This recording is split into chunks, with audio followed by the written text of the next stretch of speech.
Nigeria, about 110 million years ago.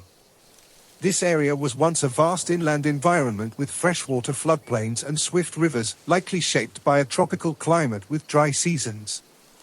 It supported diverse wildlife, including dinosaurs, pterosaurs, turtles, and fish, while the vegetation was probably dominated by ferns, horsetails, and flowering plants, providing food for the large dinosaurs.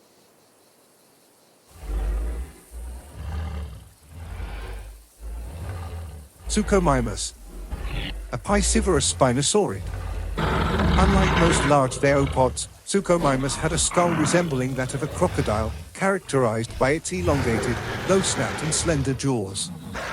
This unique shape was due to the forward extension of the snout's front bones and the upper jaw's main bone.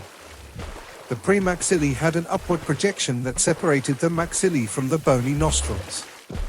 Suchomimus possessed about 122 conical teeth that were pointed but not overly sharp, featuring a slight backward curve, fine serrations, and wrinkled enamel. The snout's tip was laterally expanded, displaying a terminal rosette of elongated teeth, with 7 on each side in the premaxillae and a similar count in the lower jaw. Additionally, there were at least 22 teeth on each side of the upper jaw in the maxilla, while the lower jaw had 32 teeth in the dentary bone.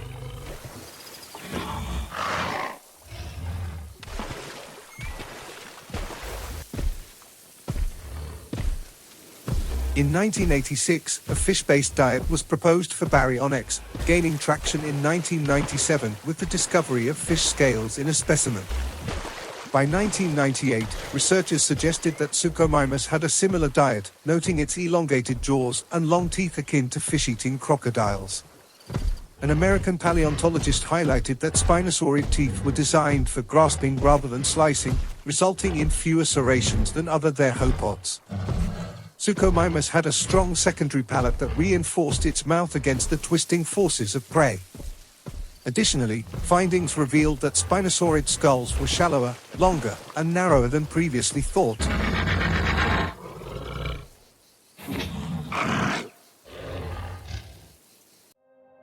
Suchomimus fossils have been found in Niger. Suchomimus tenerensis. The name Suchomimus, meaning crocodile mimic, comes from the ancient Greek word suchos, which translates to crocodile, and mimos, meaning mimic, reflecting the distinctive shape of the creature's head.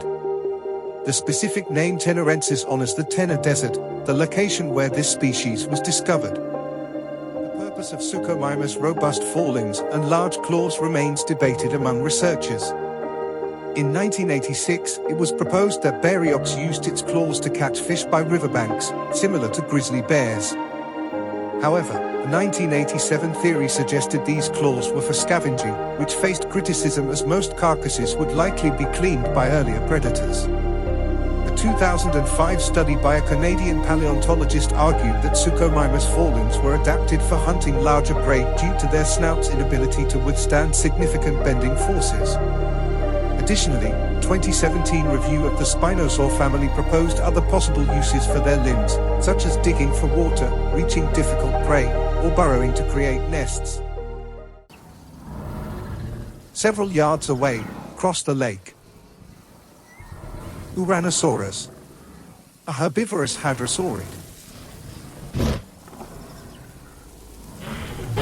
The jaws of Ouranosaurus were likely powered by relatively weak muscles.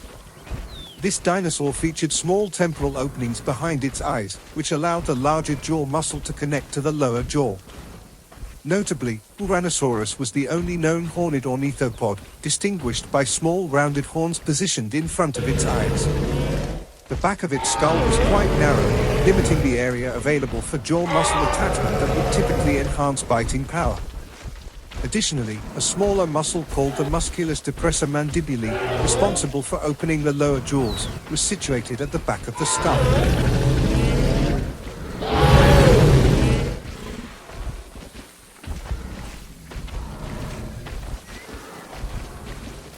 It is believed that Ouranosaurus utilized its teeth to grind tough plant material. Its diet likely included leaves, fruits, and seeds, as this chewing action would help extract more energy from high-quality food. However, the wide beak suggests an adaptation for consuming large quantities of lower quality vegetation, fitting for its habitat in a river delta.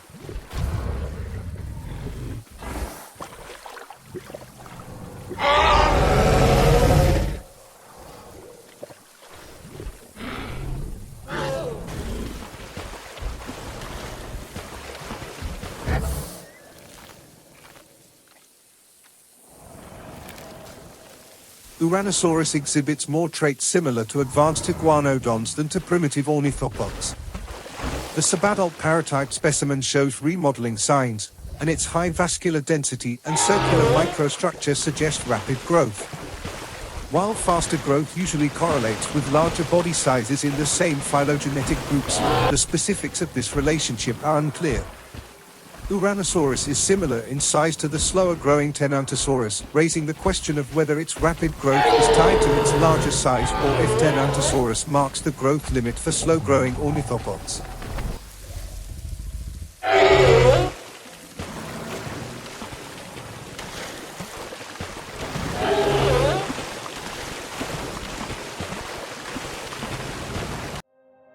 Ouranosaurus fossils have been found in Niger, Sudan, and Tunisia. The Ouranosaurus skull measures 26.4 inches in length. It has a relatively low profile, with a width of 9.6 inches and a height of just 10.2 inches. The skull's top is flat, with the highest point located just in front of the eye sockets, gradually sloping down towards both the back of the skull and the tip of the snout. This unique structure gives Ouranosaurus the longest skull among non-hadrosaurids, with its length being 3.8 times greater than its maximum height. Ouranosaurus was a sizable iguanodontian, reaching lengths of 23 to 27 feet and weighing approximately 2.4 short tons. The holotype and paratype specimens are believed to be subadults, although they were nearing adult size. One mounted specimen measures 21 feet, though it is missing a few caudal vertebrae, making it about 90% of the length of a complete specimen, which would measure around 23.7 feet. The size difference is observed fall within the typical range seen among adult iguanodon, suggesting that the larger holotype and the smaller paratype may have been at a similar stage of development. This group of Ouranosaurus seems entirely oblivious to the two Suchomimus located on the opposite side of the lake. In contrast, the Suchomimus are fully aware of the Ouranosaurus, having been carefully moving in front of the herd to stay close while remaining hidden from view.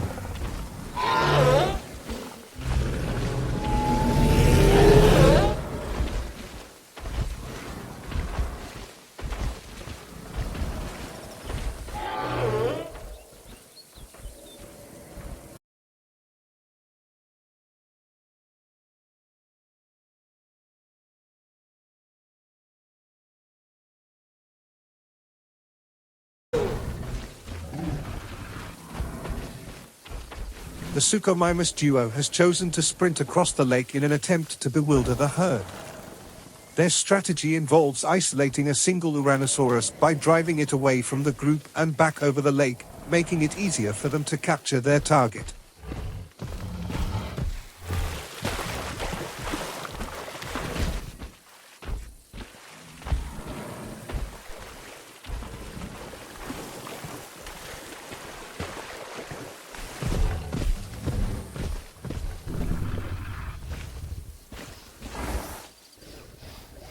The Ouranosaurus herd appears largely unfazed by the presence of the Suchomimus pair, indicating that the initial phase of their hunting strategy has not succeeded. Nevertheless, their attack plan has yet to be executed.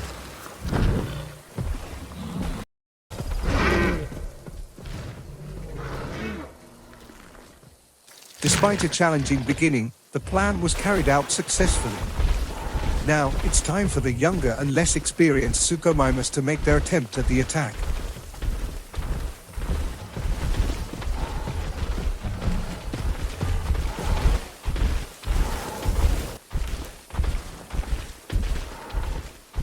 After failing to trap the Ouranosaurus near the lake, the more nimble Suchomimus successfully hunted it down, demonstrating that when tactics fall short, raw strength can be quite effective.